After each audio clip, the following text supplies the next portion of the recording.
আসসালামু আলাইকুম। আমরা এখন যাচ্ছি এই পাহাড়ে একটা অজগর সাপ দেখা গেছে। আমরা খবর পেয়ে সেখানে আসছি খোঁজার জন্য। দেখি এই পাথরের নিচে ঢুকছে কিনা। তবে এই ছড়াটা দিয়েই ভিতরের দিকে গেছে।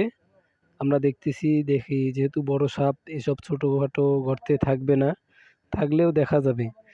আরো সামনে যাবে এদিক দিয়েই গেছে অত সঠিক তথ্য পেয়েছি আমরা। সামনের দিকেই পাওয়া যাবে হয়তো। আমরা পিছু নিয়েছি। দেখি সে কতদূর যাইতে পারে এবং কোথায় গিয়ে আশ্রয় নেয় আমরাও তাকে খুঁজে বের করব।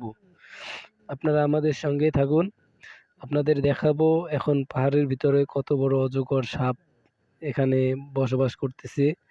অথবা অজগর সাপ আপনারা জানেন মানুষের তেমন ক্ষতি করে না। এই যে পেয়ে গেছি অবশেষে এক গর্তের ভিতরে। এটা একটা তার বড় ধরনের কিন্তু পেঁচায় এক জায়গায় আছে তাই আপনাদেরকে ধরিয়ে দেখাইতে পারছি না অনেক গর্তের ভিতরে সেখানে নামাটাও রিস্ক।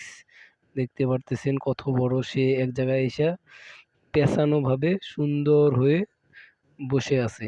মাথাটা ভিতরে রাখছে তাই স্পষ্ট দেখা যাচ্ছে না। এর আরো বড় একটা এর মা আছে, এটা তো বাচ্চা। এর মাকে দেখতে হলে আমাদের চ্যানেল সাবস্ক্রাইব করুন। পরবর্তী